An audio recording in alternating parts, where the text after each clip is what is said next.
Hello and welcome back to another episode. Now this morning I would really like to talk to you a little bit about a collected series of comics called Terminator: The Burning Earth. This series was published in 1990 by Now Comics. It was written by Ron Fortier and with art produced by a little known artist called Alex Ross. I'll return to Alex Ross in just a moment. This book actually was brought to my attention by someone commenting on a previous video. Not that long ago I did a video looking at another series of Terminator comics, but spanning much more in terms of time, called Terminator Tempest through to Terminator Endgame. This was what I called the Dudley Saga, and it was quite a hefty series of stories that actually took about 20 years or thereabouts for everything to be published. So, or was it about 10 years? It took a long time for everything to be published. So yeah, on that video, someone commented saying, "Oh, thanks for this, but check out Terminator Burning Earth. What do you reckon to that?" And so here I am talking about this collected series. The story is set 40 years into the Terminator War, so 40 years after Judgment Day, and our sort of ragtag bunch of soldiers, led in part by John Connor, they're looking a bit worse for wear. This story, as with, for example, the Tempest or Dudley Saga, is another attempt to tell a Terminator 2 story. Essentially, this is before the sequel came out, and so they were telling a story inspired by the first Terminator movie, and sort of extrapolating forward from that. The story, as I say, starts out 40 years into the future, and John Connor looks pretty rough, and actually in the first chapter of this story, it's actually called Welcome to Hell. I've made some fairly extensive notes here, so I will be referring to them.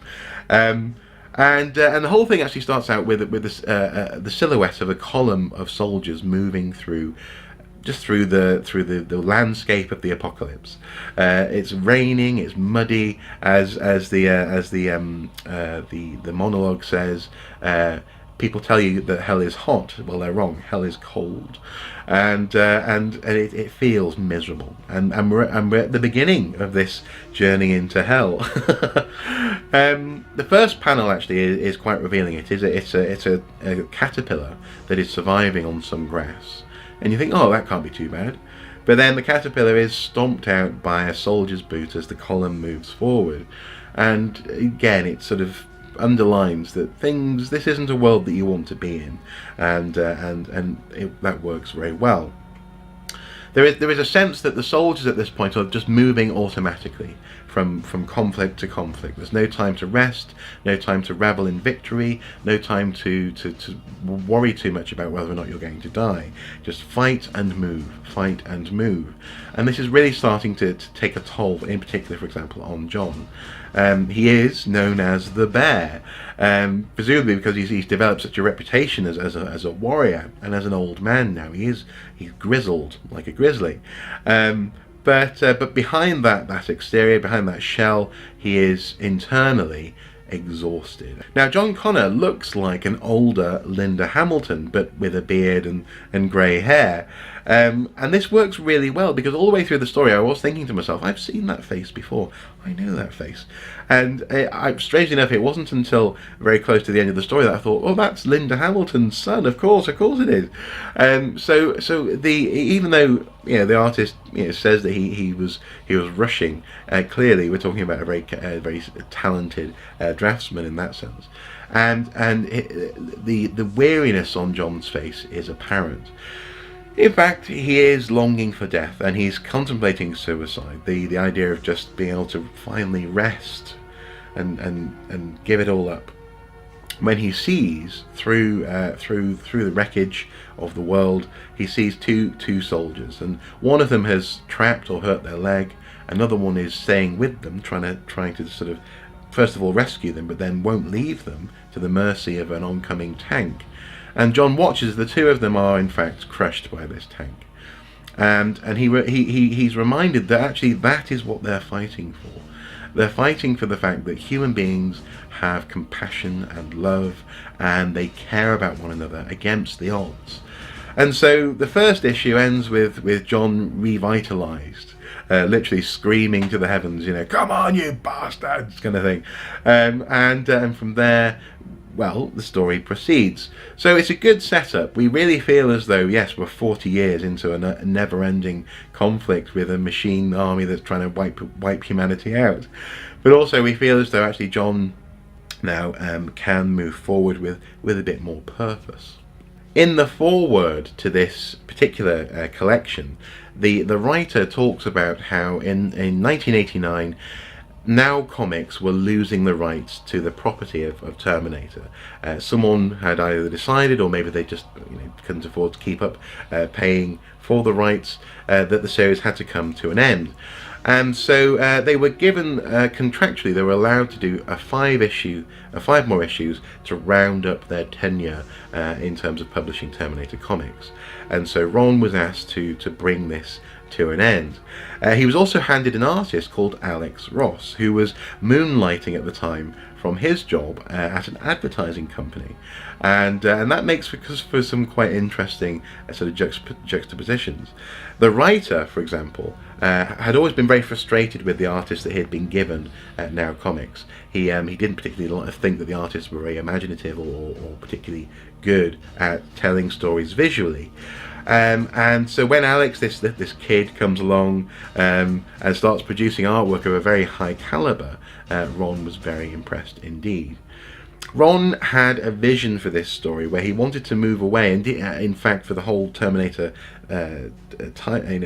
storyline that he had been helping with at Now Comics, he wanted to move away from almost I suppose fetishizing the sci-fi elements and the sort of the chrome punk kind of feel of Terminator, and look at it as almost as a war saga, as a series of stories that could be set in Vietnam, could be set in the trenches of World War One, that essentially were about war and conflict.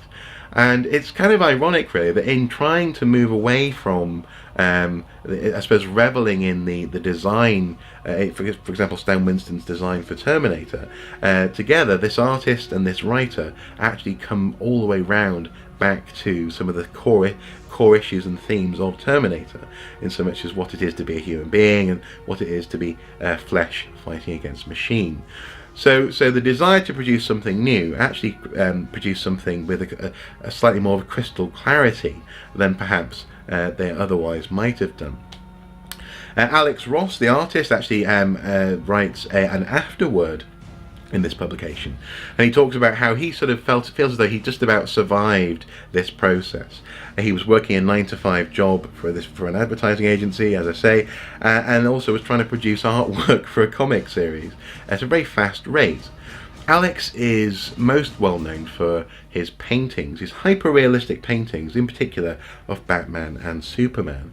You will have almost certainly seen, for example, one of his paintings somewhere, but especially, for example, the very famous painting of the Joker and Harley Quinn, which was referenced in the Suicide Squad movie last year.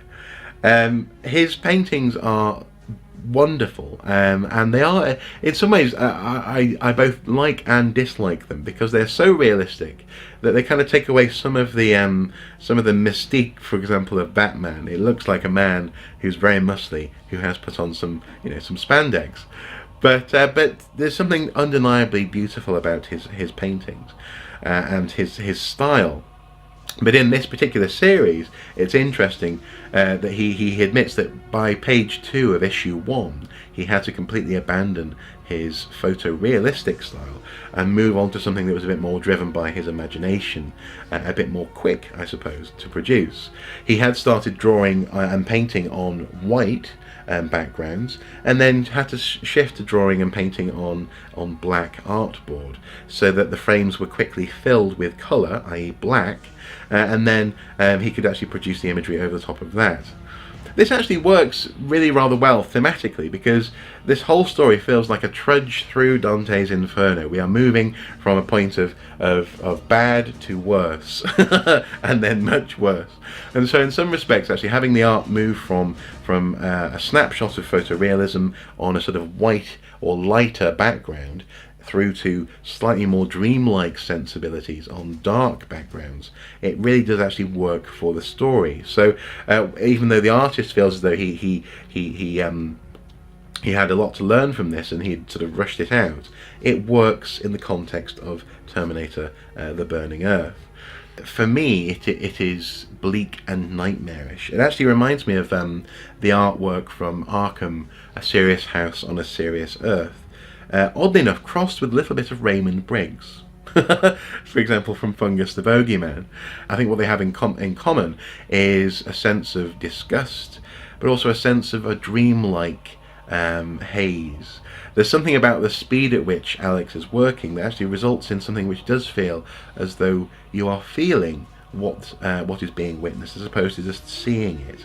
And you also feel as though you are almost dreaming it. You are coming along in a sort of on the rails kind of dreamlike way through the nightmarish vision which is Terminator: The Burning Earth. There is a judicious use of line and colour, which reinforces this sort of dreamscape.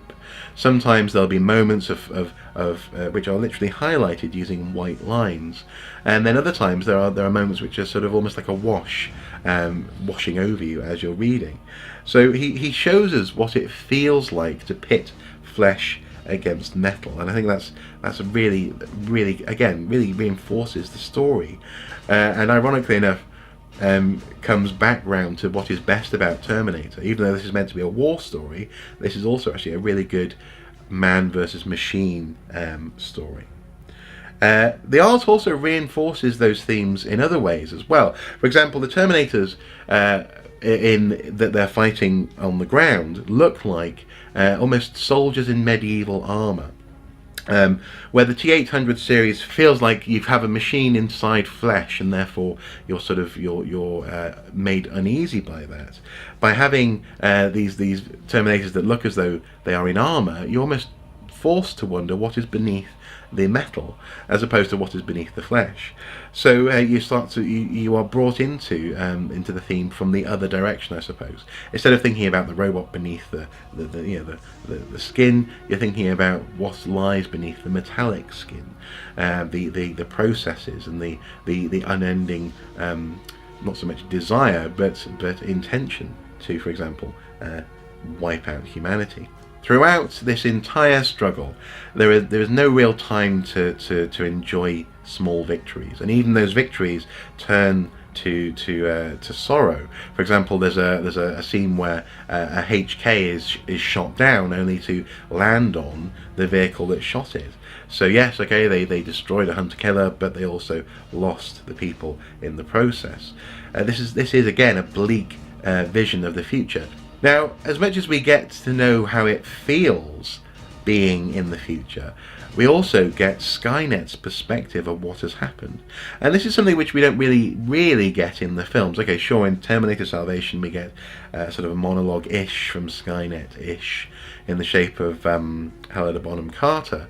But putting that to one side, we essentially get a series of text boxes from within the CPU of Skynet, discussing how it's come to the place where it is. It talks about how it deemed it completely illogical to be defending a species so bent on self-destruction, and therefore that humanity simply had to be wiped out. So far, Skynet reports it has succeeded in eradicating 96.3% of humanity, and the remaining 3.7% are troublesome and should be wiped out.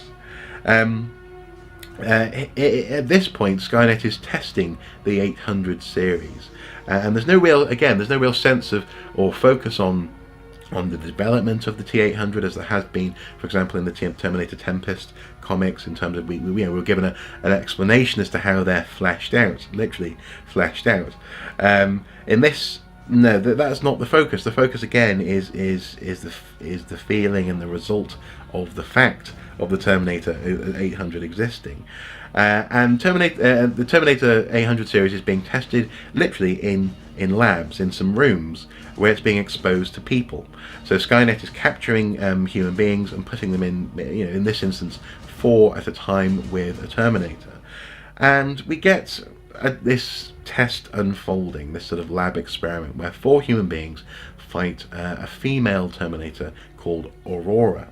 She's an 80s vision of a biker chick who dispatches this room full of people in, I think it's 6 or 7 seconds. It doesn't take very long at all. But the final kill that she makes is deemed by Skynet to be a waste of time. She sort of mimics empathy and approaches the final person to sort of embrace them, but she has spikes around her waist as part of her costume, so she sort of impales him on the spikes and kisses him at the same time. Again, focusing on the feeling, the literally flesh-piercing feeling of being terminated, as opposed to simply having, excellent, you have done this, and here are your stats. We are forced to experience this from the human perspective, and I think there's something about being kissed while being stabbed that's quite intimate in that respect. The interplay between flesh and machine, once again, is on show here. And again, once again, they've returned to these themes, these grand themes, without, despite it not necessarily being the absolute intention of a war saga. Meanwhile, the pocket of humanity that we've got to know, being led by John and co, are discussing their position, their situation. There's also some very dark themes going on. Again, this is a journey into hell, and John in particular observes a young man who is beyond help. He's been shot in the stomach, he's going to die slowly, and someone shoots this man in the head. And someone in the course of this sort of interaction attacks John Connor, saying, "Is this mercy? Is this what we're going to do? Are we going to lose our humanity in order to win the victory?" This kind of thing. And unfortunately, this is where the whole story starts to feel a little bit clumsy for my taste anyway, because we'd been shown this dilemma. We'd been shown this dilemma in the battle previously. We'd been shown it in John Connor's suicidal thoughts. We'd been shown this dilemma in the aftermath of the battle, actually, when there's someone who's begging for mercy and a Terminator doesn't really grant it in the way you'd want. We'd been shown this dilemma of mercy and humanity and having to die and all this kind of thing. But then to have a character literally say, "Would you have us give up our humanity?" feels slightly forced. And the next thing that happens feels also quite forced and convenient. We actually see a whole formation of hunter-killers flying overhead, literally with nuclear weapons strapped to their undercarriage. They've had to be sort of very quickly modified in order to carry nukes.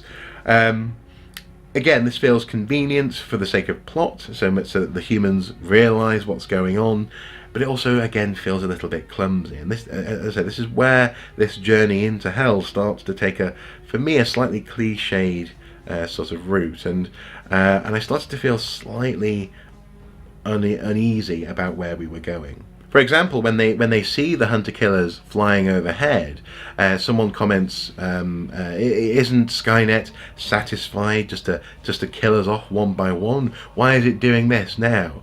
And then John Connor says, Skynet's playing its trump card. We need to make a move on Thunder Mountain." This feels at odds with the gritty, grim war story that has been presented and the experience that's been presented so far. For a start, of course Skynet isn't satisfied to do it. Skynet isn't satisfied to do anything. It's a computer. It doesn't get satisfaction. It's just trying to achieve an objective. And yes, I know that's just how people talk, but it feels as though for a moment these guys have sort of forgotten that they've been fighting a Terminator war for 40 years. In saying, "Must we give up our humanity?" In saying, isn't Skynet satisfied? And in sort of saying, "The trump card is being played," it feels a bit Hollywood.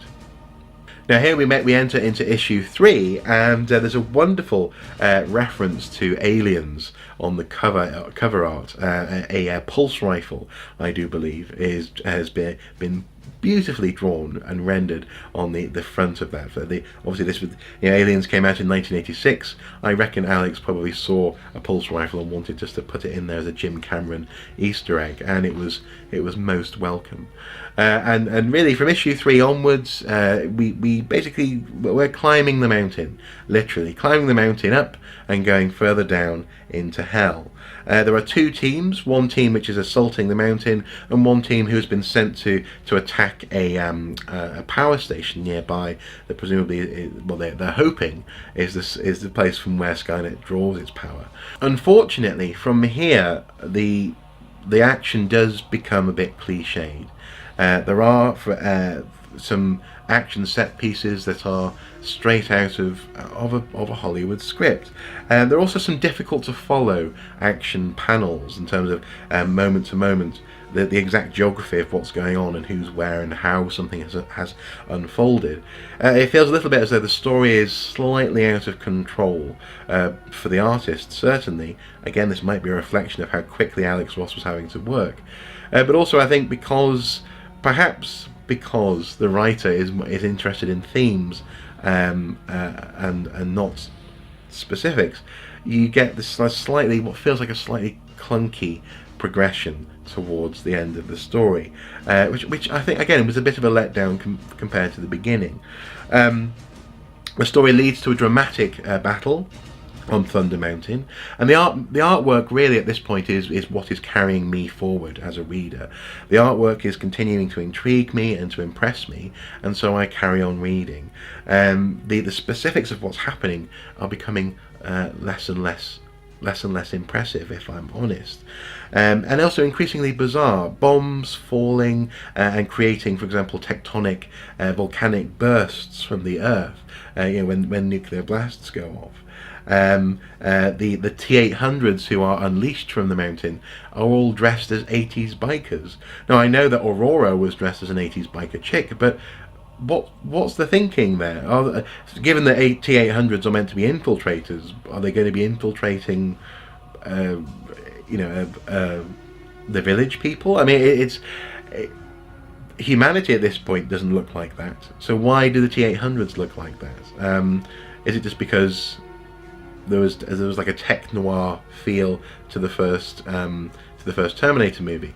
Again, there's something of a dissonance here in terms of the logic, which doesn't quite stand up to what I was enjoying so much in this story. In amongst all of this, though, again, the art is carrying me through, and there's one panel in particular that is absolutely fascinating. It seems to show a survivor next to what looks like statues from a nativity play, almost like a pre-Raphaelite painting, as a HK flies over and then drops a bomb on a city.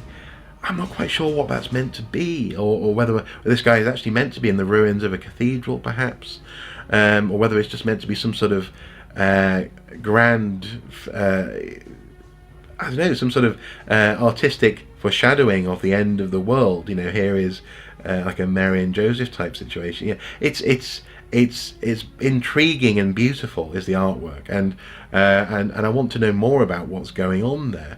And so again, it's the art that's really pulling me through the story at this point. The dialogue continues to be really quite bad, with actually the humans becoming strangely casual and increasingly Hollywood in their attitude to the Terminators within the base. They are now inside Thunder Mountain, and they're so like, oh great, great, there are more Terminators here. Things were starting to get boring, this kind of thing.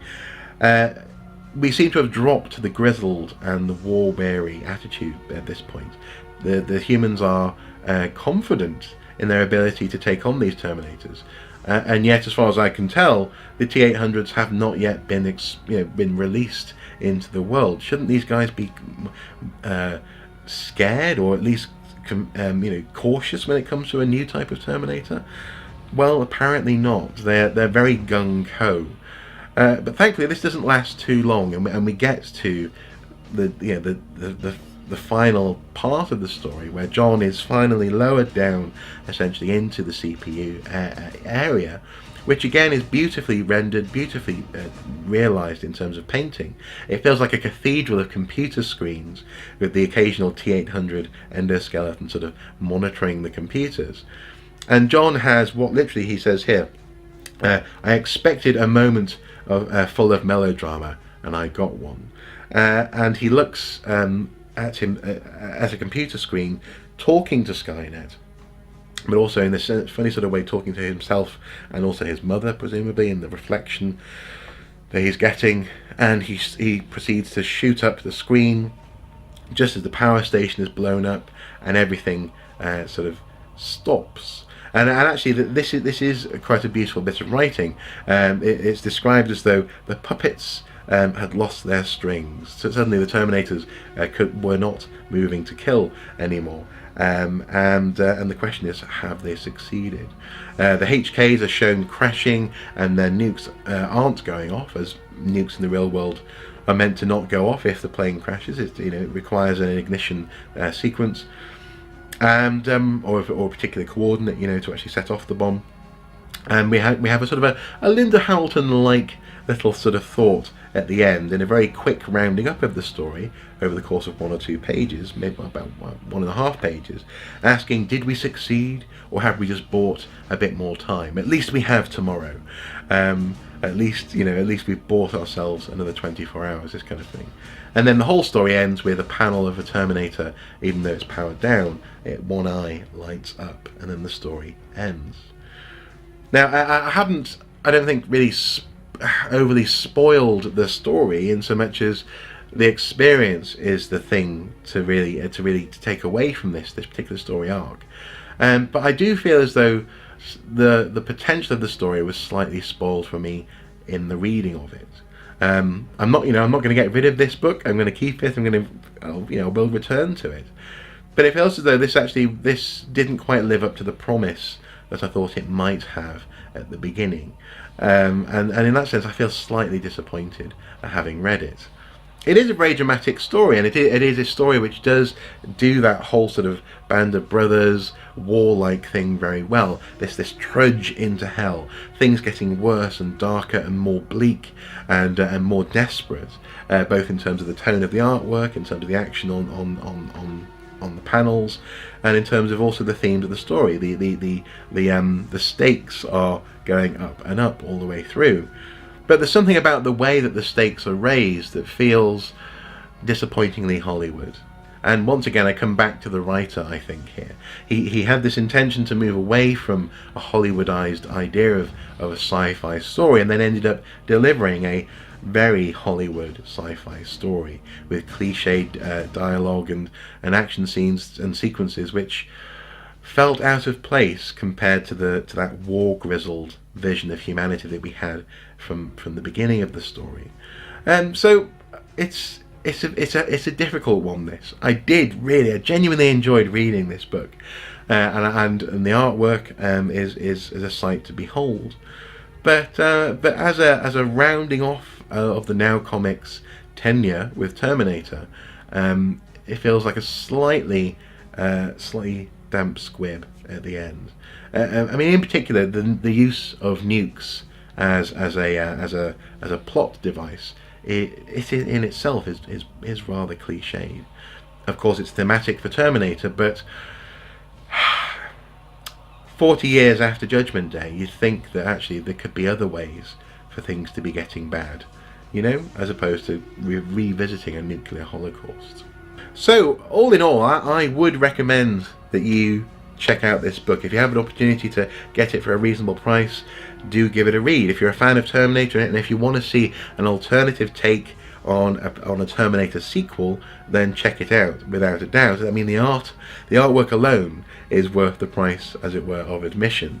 But as far as the stated intentions of the writer, and also as far as the promise of the tone of the book, I don't think it quite lives up to it.